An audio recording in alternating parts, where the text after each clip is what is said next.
Welcome to the Profitable NDIS Provider Podcast, where we're joined by your hosts, Tania Gomez and Paul Bryan.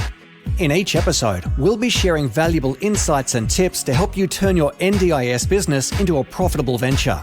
So whether you're just starting out or looking to take your business to the next level, you've come to the right place. Let's stop surviving and start thriving.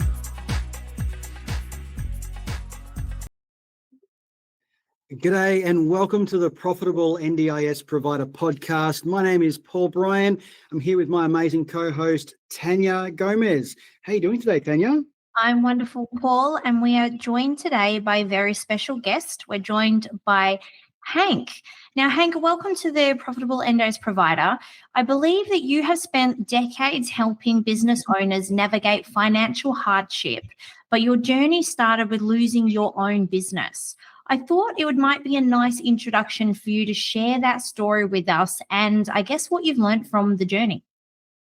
Thanks, Tania, and thanks to both you and Paul for having me here today. Yes, it's quite a story. I around 22, 23 years ago had a very successful business on the Gold Coast. Our market was international tourism, and we had a great lifestyle and so on, and built up over many years. What happened was we had September 11 come along, and with September 11, international tourism just simply stopped. And our turnover at the time was probably about $6 million a year. It suddenly dropped down to about 3 due to reasons completely beyond our control. The problem is, and what often happens with businesses, are their overheads are set reasonably high, and they're not easy to be able to cut back and negate that. I had a really good accountant, really good lawyer, so I sat down with these guys and asked them, how do I save the house? How do I save the car? How do I save the business? How do we get out of this situation the best way possible? And they were, like I said, great accountants and good lawyers, but that wasn't their forte. And they said, what you've got to do is go off and see an insolvency practitioner. That's where you need to go. So I sat down with an insolvency practitioner and asked him the same questions. Now, and he answered those in a way that really, really surprised me. And he said, look, I know the answers to those questions you're asking, but I can't tell you how to deal with that, because if I do, I conflict myself out of a job. And I learned something really, really important, that an insolvency practitioner has got a fiduciary duty to get the best result for creditors, not necessarily the director or the director's family or so on and so on. So it's quite an interesting situation, because accountants for many, many years have been referring people in financial position direct to insolvency practitioners. So I saw going through that, and I went through a liquidation and personal bankruptcy as a direct result of that. At 35, had to start again. Horrible experience, really, really scary. But what I found is the emotional side of it to be particularly challenging. And not only did I need really good advice, but I needed someone to hold my hand, And so I really saw a clear gap. And with that, I decided to set up a business that did nothing but provide no-nonsense direct advice and support to business owners going through that. And that's what inspired me to start Jonge Read. Wow, that's amazing. What motivated you to turn such a tough experience into a career around helping someone, especially since the process and your experience, wasn't a lovely one? Why did you then decide to stay in that space and help people through such a tough environment? Well, I guess what I worked out pretty quickly is once the phone stopped ringing and people stopped chasing and so on, I realised I could have kept the house, I could have kept the business, and I could have negated through those problems. But the problem is not thinking clearly when you're going through these events. So you can't think clearly. So because I sat there afterwards and went, geez, I could have done all of these things that's what really prompted me to do something about it. Right. Because just to be able to be there and to sit down with clients and look at those options, I think that's really the bottom line. Amazing. Look, a lot of our listeners are obviously in disability and aged care support, and they're so passionate about the people that they're working with, the services and the results they're getting, and the mission that they've got. But many of them definitely not trained in business finance. What's one of the first warning signs that something's going wrong financially that they would be able to see and go, I should really look at this? Yeah, okay. I think we've dealt with a lot of NDIS operators over the last few years, and what we find with NDIS operators is they really care. They really want to make a difference, and it's quite interesting. And they go into these businesses to make a difference to people, and sometimes struggle with managing the cash flow or getting some ideas, or running into issues there. So I think the first warning signs are really important, and I think the obvious ones like falling behind on BAS and superannuation. Definitely, if as soon as that happens, we know something's not going 100%. Juggling which bills to pay each week, that again, rings some alarm bells. And getting that first letter from the ATO, and starting that pressure and the people feeling anxious about that. That's probably what we see as being pretty important early signs. Now, they might sound minor, but they're usually the start that cash flow is slipping.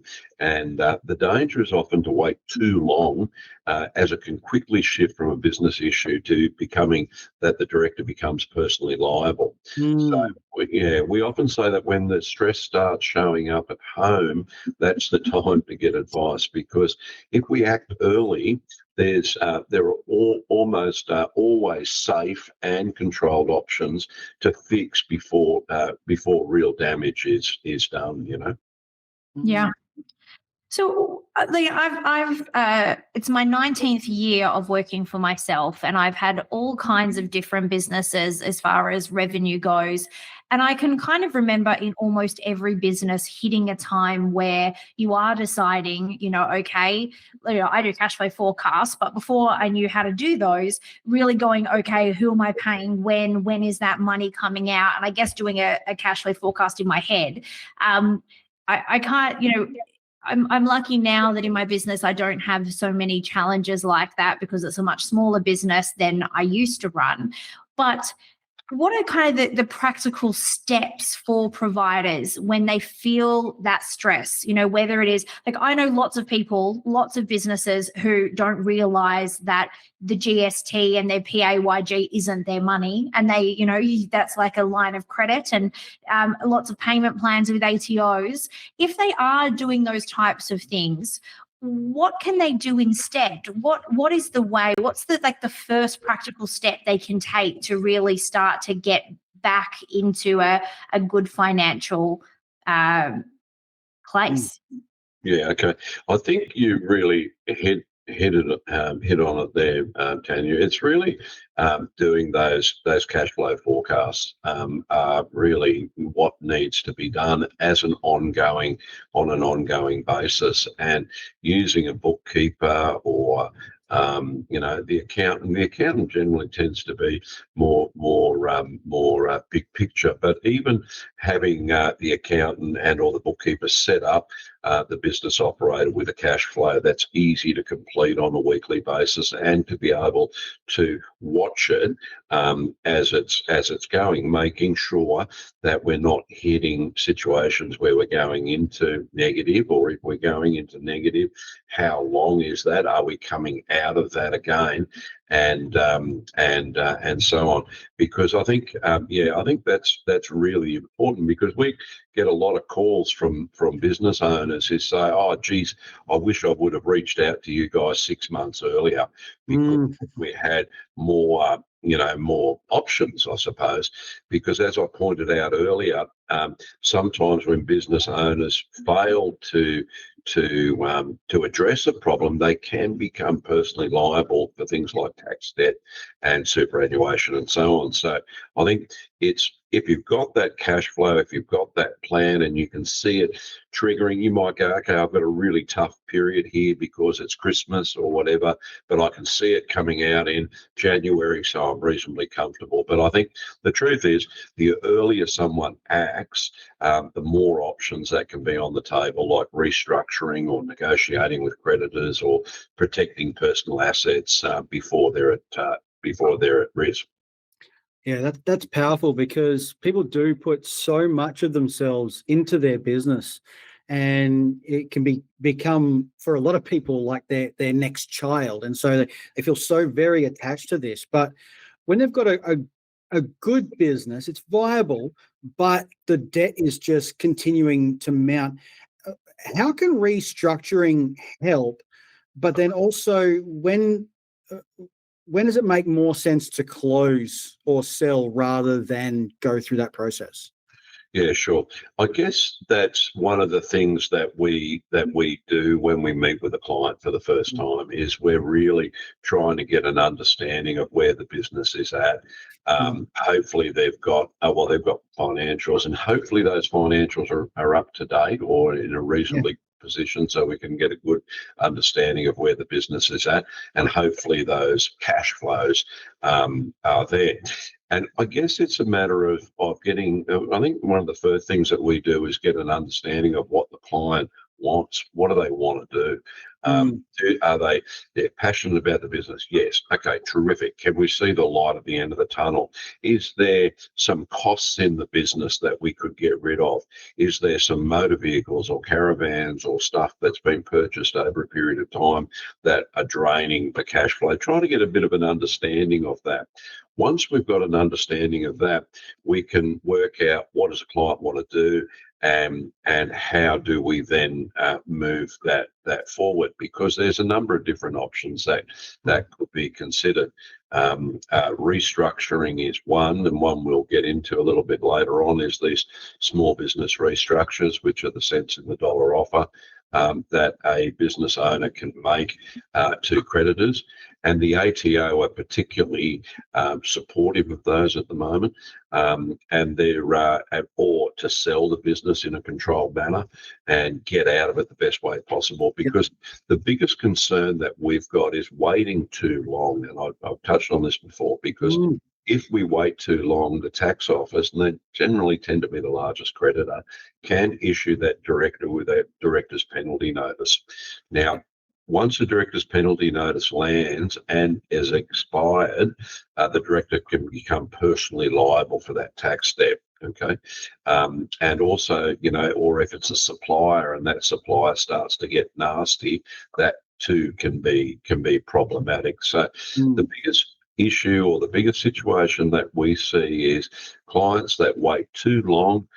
They get too scared or too embarrassed to pick up the phone, because as Australians, we're always really proud and so on, and they avoid reaching out, and that tends to minimise the chance. So we quite often say to people, look, pick up the phone, have a chat with us. It costs nothing to have a chat with us, or pick up the phone to your accountant, or so on and so on, and get some ideas of what can be done.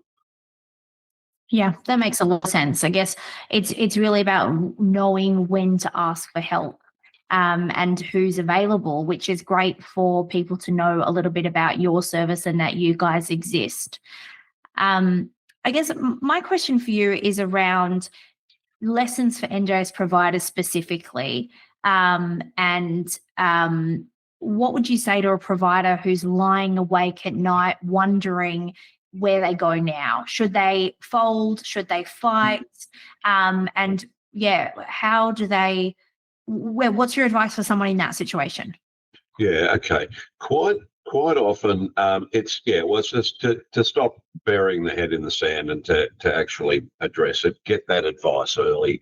But what we quite often see is operators throwing more personal money into the business. And we try to encourage them not to do that, is to stop. We quite often see people dipping into super, using the family home, or taking out personal credit like I said, to throw into the business. And we try to go, look, stop. Don't do that. Let's stop. Let's take a breather. Let's have a look at the options, because sometimes we might want to throw personal money in, but let's do that in a controlled manner and do that in the right way. Because sometimes when you lend money to a company as a business owner, a business owner can take security for that advance. And if they do that properly, then they become a secured creditor. Just like when you're going to the bank to get an overdraft, the bank takes security. So a business owner can certainly do that as well. So I think the advice to the business owner who's lying awake at night going, what do I do? Stop. Get advice. Let's have a look at the different options. Don't necessarily throw personal money straight away into the business. Let's have a look at the options. So the bottom line, our goal here at Jonge Read is to simply make sure that the client doesn't lose more money than they have to. Okay, because there are safe and structured ways to manage debt, but they only work if they act upon, the earlier the better, if that makes sense. Yeah. And when we talk about a smart exit for NDIS providers, what does that actually look like for an NDIS provider? What are their options if they decide to exit their business? Okay, no problems. Well, it can be a sale in a controlled manner is one way. That when we have a look at an NDIS operator, I guess generally there's two different ways that we tend to help them. One of them is with these new small business restructures. Just to touch on that a little bit further, that would be a cents in the dollar offer. As I said, the government brought that in during COVID to help business owners, because the government was sure that there were going to be so many business operators in financial trouble, and they're right, there has been. And the ATO have been very, very supportive. So our success rate here at Jonge Read is about 79% of the ones that we put up are getting across the board. And our average offer on those is about 30 cents in the dollar. Okay, so like I said, supported by the ATO, so as a general rule. So that's one option that an NDIS operator could use. But the other option is to do a controlled exit, to look at shutting down the business and going home. Now that might be via a sale. So we might go, right, the owner's had enough. So we go, right, can we sell the business? Who can we sell it to? And we've worked a number of NDIS operators through that process in getting that sale in place.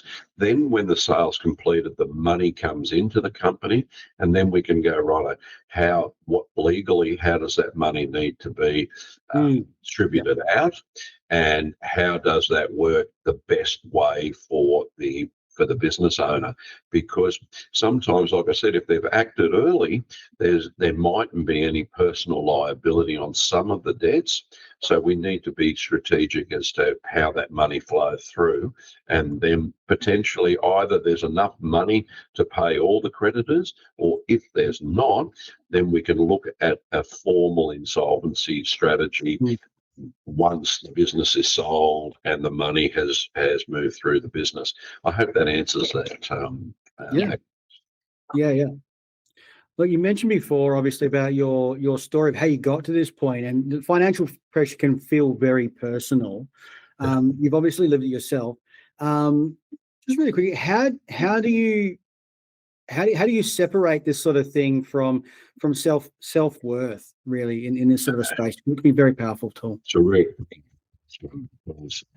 I think for me, going through that financial difficulty, I think the hardest thing was I had a 14-year-old son at the time, and he had a motorbike, and of course, any time in the past when that motorbike had to be repaired, it was never a problem, and it would just happen. And I remember just at that time the motorbike had broken, and my son was asking for that to be repaired, and I just didn't have the money to do it.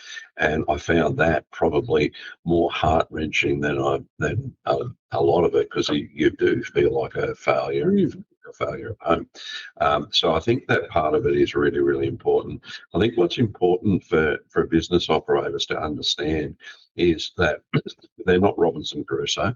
There's lots and lots of business operators that are in financial strife.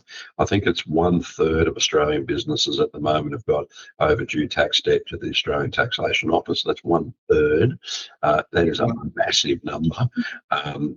I think I think the strength needs to come in going, right, I've got a problem, I'm going to get advice. Let's get advice. Let's work out the best way out of Dodge.